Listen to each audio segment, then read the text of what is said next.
E aí, beleza? Como que a gente pode mudar o nosso país? E pode mudar o nosso país com pequenos atos. Eu sou Alex Fagundes, sou terapeuta, sou coach, sou filósofo e um eterno aprendiz. Seja muito bem-vindo.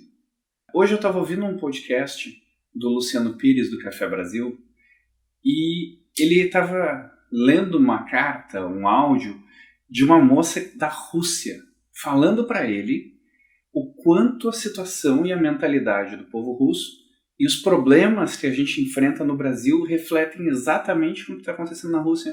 Então talvez esse problema não seja só do Brasil, esse problema de ética, esse problema de corrupção. Mas o porquê que isso acontece? Por que alguns países não têm, por que outros países têm? O que é essa tal de ética? É muito fácil a gente reclamar, mas o que a gente faz no nosso dia? Eu já vi isso no dia a dia com pessoas, trabalhando com pessoas, é muito agradável porque tu tem muitos exemplos. E eu vi alguns exemplos assim do tipo troco. Quem já devolveu troco que foi dado em exagero? Parece que não é corrupção isso, né? Mas se tu fica com o dinheiro não é teu, não é corrupção também? Uma vez no supermercado, eu tentei devolver o troco que a moça me deu a mais. Na verdade, ela me deu mais troco do que eu tinha pago. Não entendi aquilo. E quando eu fui devolver, eu falei para ela: você errou o troco. Eu quase fui xingado por ela. Ela me olhou de cara feia, ela reclamou. E eu: não, moça, você errou o troco. E ela: não errei, de jeito nenhum, não errei. Até que quando eu disse: você me deu a mais, aí ela: não, agora tá beleza. Ela também queria levar vantagem. Se ela fosse prejudicada, não, ela fez tudo certo. Mas se é para levar vantagem, tô dentro, né? E aí eu fico me perguntando: quem que faz isso? Você faz isso no dia a dia? Você devolve o troco?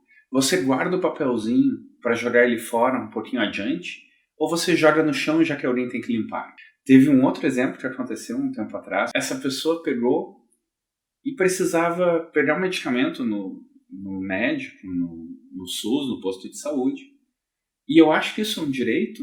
Precisava ver alguém que desse uma receita para essa pessoa, para que essa receita ela pegasse o medicamento. E quando eu perguntei: mas por que tu não vai no médico do posto de saúde? A resposta foi: eu não vou perder um dia inteiro. Então não pega o remédio. E tanto que quando eu comentei, essa pessoa concordou realmente. Eu estou sendo errada, porque eu estou criticando um governo. Qual é a diferença entre quem pega R$1 ou quem pega 1.000?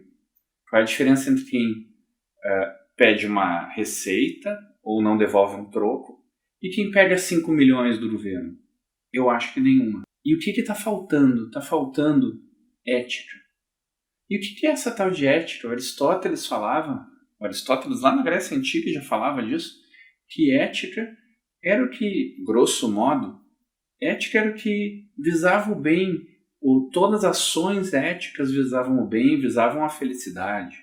E é muito engraçado, porque a ética, ela é uma palavra complicada, porque ela depende, ética e moral, elas dependem de como tu está falando, porque cada grupo, cada época da sociedade trata isso de uma maneira. Ela é considerada muito como princípios que motivam e orientam o nosso comportamento, mas tem um filósofo que trouxe um conceito de ética chamado imperativo categórico, foi o Immanuel Kant. Ele era um cara muito metódico, muito correto, tanto que o pessoal da cidade dele regulava um relógio através do horário que ele caminhava em volta da cidade. E diz a lenda que ele só não caminhou uma vez, e todo mundo não entendeu, e foi quando ele estava conversando com algum outro filósofo. Então, tem essas historinhas engraçadas. A filosofia não é tão árida e tão assustadora assim, ela tem um lado mais divertido também. Mas o Kant, ele analisou várias áreas da nossa vida. E ele nos presenteou uma coisa chamada imperativo categórico. O imperativo categórico original, uma das versões dele, que o Kant fez umas 2 ou 3, era basicamente: age segundo uma máxima tal que possa querer que, ao mesmo tempo, tudo que você faça se torne uma lei universal.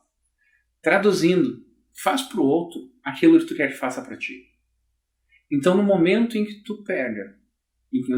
você pega e faz exatamente o que você espera que vão fazer para você, se todos fizerem isso, acabou o problema de qualquer país. porque todo mundo vai estar visando o bem comum.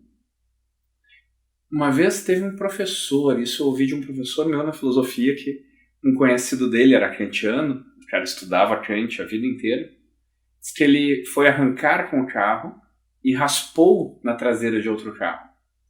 Ele parou, esperou um pouco, como não chegava o dono do carro. Ele escreveu uma carta e prendeu no para-brisa do dono do carro, explicando: infelizmente eu arranhei o seu carro, meu telefone é tal, entre em contato comigo, pois eu quero consertar o seu carro. E quando outros perguntaram a esse professor, ele disse: se eu acredito no imperativo categórico, é uma obrigação moral minha agir segundo o que eu acredito. E se ele tivesse estragado meu carro, eu gostaria que ele fizesse o mesmo. Não é que isso seja pregar moral, mas se cada um cuidar do seu, se cada um agir de uma maneira correta e ética, ninguém terá problemas. Porque assim, acaba sendo uma bola de neve. Se eu ajo corretamente, eu não dou margem para que o outro não aja corretamente. É muito legal o pessoal reclamar. Estão sendo corruptos lá em cima, mas na hora de uma maracutaia pequena, aceitam, porque está me beneficiando. Não aceita, seja correto. Com isso, é a única maneira que a gente pode olhar e acreditar que, primeiro, o país pode ser melhor e, segundo, a vida de cada um pode ser melhor. Gratidão.